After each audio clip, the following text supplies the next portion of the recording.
Good morning. It's 7 a.m. on a Monday. I like Mondays. Got an early start because I'm looking after the bub last night and this morning. And he woke up, so I woke up, so I thought, let's get to work. So ladies and gentlemen, I've actually made a huge mistake, and I am not saying this like lightly.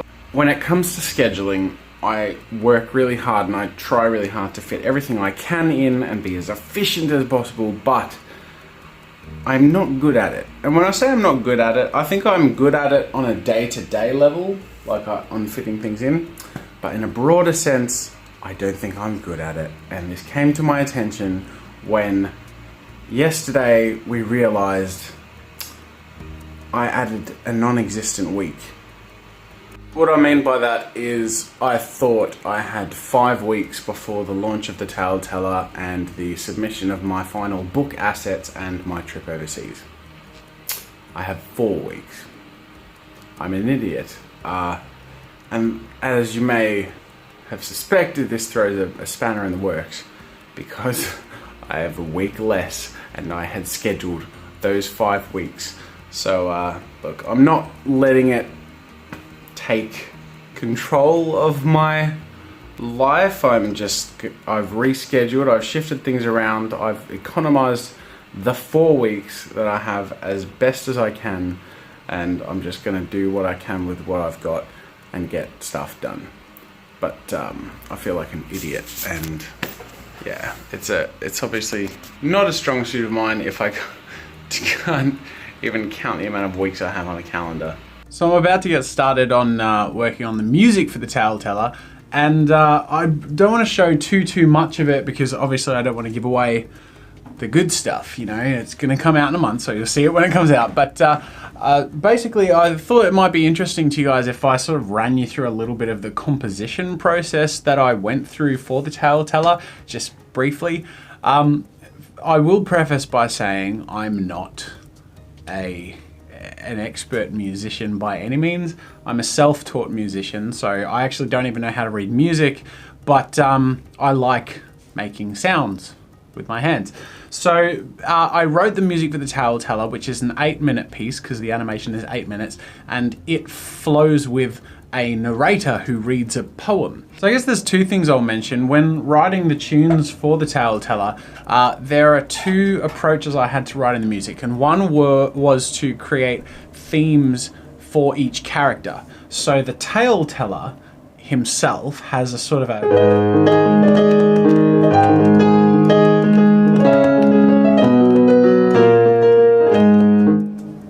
crackly in the speakers. I'll have to fix that in a bit. Anyways, so it's a bit sort of like a quirky, crooked sort of sound because that's the sound of the character based on the character himself, who is a bit quirky and crooked. But yeah, then each of the other characters he meets has a little bit of a theme, a musical theme that pops up through the course of the animation. So the Jester has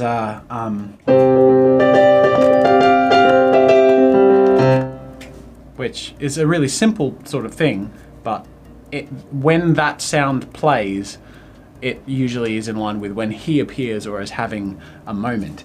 The Widow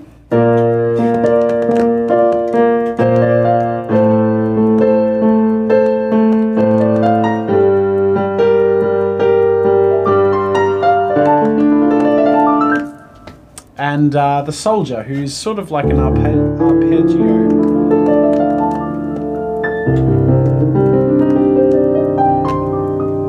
Yeah, so they're the characters' themes. And then the other thing I keep in mind, aside from coming up with themes for the characters, are moments in time that have an emotion to them that I try and accentuate through music. So for example, early on in the animation, the scene opens up into a bustling town square, and musically I sort of used the music to have a sort of an announcement feel, a big entry feel to it, which goes so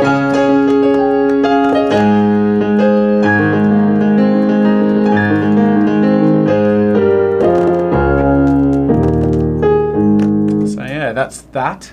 and I guess the rest of it will be revealed to you in time. Sorry about the crackling in the speakers. I'm gonna have to mess with that. That's really irritating. But anyways, hope you found that interesting. Wish me luck. And I don't know how much I'll get done today, by the way. Like, this may be a process that is excruciatingly slow and difficult, or it may just flow really well. And I'm crossing my fingers that things flow really well. A rope until the canvas was untangled, and all the crew was saved by what that little mouse performed.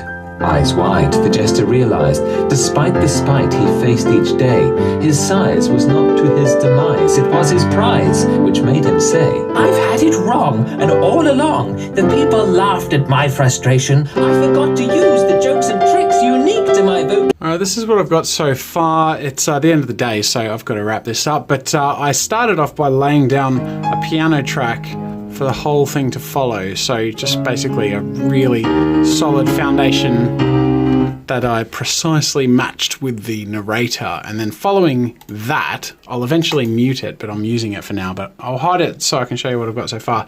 I've just been adding the strings. In the quiet of the night, so you can see I've in got a city ages old, a bunch of different in a string street instruments. with little light. In the shadows of the houses of the people of the city walked a weary, aged man who looked nothing but a pity. It's a work in progress. I've just thrown everything in, so I actually haven't messed with dynamics and things like that yet, so it's all sort of just at one level, so it obviously won't stay like that, but I'm going to mess with the dynamic range after I throw in all the string instruments that I want, and then I'll play with how they work against each other and what takes the spotlight when. Spylight. Anyway, before I jump to the question of the day, I'll cover two quick things that I wanted to mention. One is that a lot of people are saying Happy Father's Day. First off, thank you, but it doesn't really happen here at that time. I don't know why. So it's not Father's Day here yet, but the sentiment is appreciated, so thank you.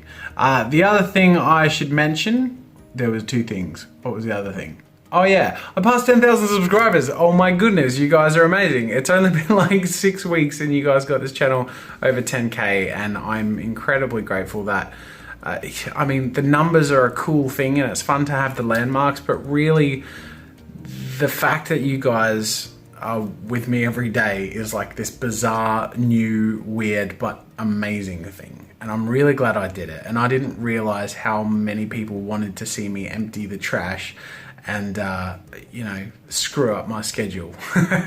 But thank you. And I'm looking forward to seeing where we can go with this. There are, oh yes, I should jump into the question of the day. Phil Brush says, has Mini Jazza ever posted himself through the dog flap?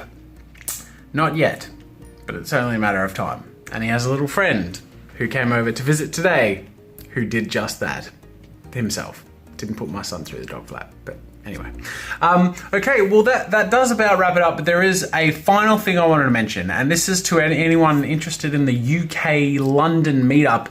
I'm going to be in London on the 23rd of July having a meetup, but we're facing a slight complication because there's over 130 people saying that they're going, and we may have over 300 because there are like another 200 and something people registered as interested. So like this, A, it's mind-blowing, but B, I'm categorizing everything into subcategories. Why do I do that? It complicates things because we can't just go to a park and meet up, because then we face fines and liability issues. So I'm having a bit of a fundraiser / call to arms for my UK London friends who want to come to the meetup. Basically, it's going to end up costing somewhere at least in the region of £500 to organise a venue and get logistics together to make the event, which is obviously a bit bigger now, actually capable of catering to that amount of people.